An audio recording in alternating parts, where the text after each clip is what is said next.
नमस्कार दोस्तों, स्वागत है आपके अपने यूट्यूब चैनल में। तो आज अपन इस वीडियो में बात करने वाले हैं कि आपके जो आउटसोर्स कर्मचारी हैं मध्य प्रदेश में लगभग 8 से 10 लाख जो अलग अलग विभागों में अपनी सेवाएं दे रहे हैं, उनके लिए एक यहाँ पर बुरी खबर है कि जो आपकी आउटसोर्स कंपनी आपकी जो हायर करती थी एमपीकॉन, उसने विभागों को पत्र लिख दिया कि अब वो सेवा नहीं दे पाएगी। तो डिटेल में बात करते हैं कैसे क्या आपका अब होने वाला आगे।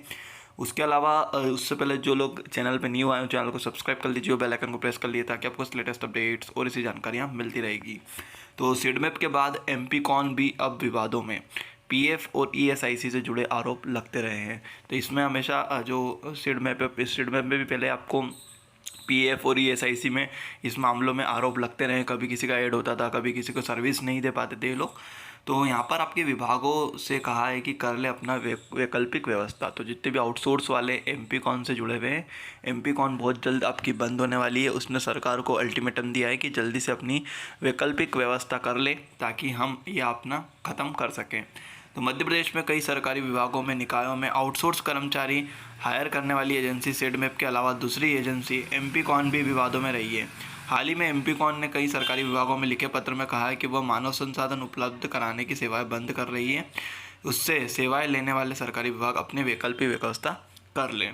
मध्य प्रदेश में सभी सरकारी विभाग, निगम मंडल को मिलाकर 8 से 10 लाख आउटसोर्स असांशिक कर्मचारी काम कर रहे हैं। इनकी नियुक्ति एमपीकॉन और सीडमैप के माध्यम से की जाती है। ऐसे कर्मचारियों की व्यावसायिक शिक्षा कंप्यूटर ऑपरेटर, प्यून, इंजीनियर, निकाय, सफाई कर्मी, मेडिकल कॉलेज, अस्पताल स्टाफ आदि शामिल है। दोनों एजेंसियां टेंडर निकालकर निजी कंपनियों के माध्यम से सरकारी विभागों को आउटसोर्स स्टाफ उपलब्ध कराती है। विवादों में चलते सीडमैप ने ईडी का अनुराग सिंघाई सस्पेंड हो चुकी है। तो यहाँ पर आपकी जो आपकी प्राइवेट कंपनी आपको आउटसोर्स कर्मचारी जो उपलब्ध कराती है, उसमें हमेशा से विवादित ही रही है। बहुत सारों की सैलरी एक एक दो दो तीन तीन महीने बाद आती है। पीएफ का पैसा नहीं आता है, ईएसआईसी का पैसा नहीं आता है। तो एमपीकॉन केंद्रीय वित्त मंत्रालय का उपक्रम, जिससे पब्लिक सेक्टर बैंक और मध्य प्रदेश के निगमों के शहर हुए। हालांकि एजेंसी लगातार विवादों में रही है। शिवपुरी में 16 से 18 तक युवाओं को ट्रेनिंग देकर नौकरी देने की बजाय एजेंसी बाद में चली गई, मतलब भाग गई, एजेंसी बंद हो गई। सीडमैप और एमपीकॉन में पीएफ ईएसआई से जुड़े आरोप लगते रहे हैं। एमपीकॉन के मैनेजर सुनील मालध्य भास्कर ने संपर्क किया तो उन्होंने यह कहकर फ़ोन काट दिया कि वो किसी भी मामले में बोलने के लिए अधिकृत नहीं है। तो यहाँ पर आप देख सकते हो, जिसकी जांच निलंबित है, इसलिए एमपीकॉन को खुद को कर्मचारी को सप्लाई करने की व्यवसाय में अलग करने का निर्णय लिया गया है। तो यहाँ पर अभी आउटसोर्स कर्मचारी की जो भर्ती है वो भी अभी बंद है। अभी कोई आपकी आउटसोर्स कर्मचारी की भर्ती नहीं हो रही है।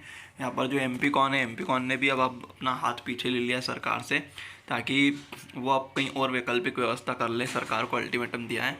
तो इनको एक लग सकता है बड़ा धक्का सरकार को कि आउटसोर्स कर्मचारी यदि कम हो जाएंगे तो विभाग में कहीं ना कहीं आपको भर्ती निकाल के अपनी भर्ती प्रक्रिया पूरी करनी पड़ेगी। तो ये आउटसोर्स कर्मचारियों के लिए था। होप्स आपको चीज़ समझ में आ गई होगी। चीज़ समझ में आई तो वीडियो को लाइक कर दीजिए, चैनल को सब्सक्राइब कर दीजिए, अपने दोस्तों में ज़्यादा शेयर कर दीजिए। चलिए नए वीडियो मिलते हैं नए टॉपिक के साथ। तब तक के लिए जय हिंद, वंदे मातरम।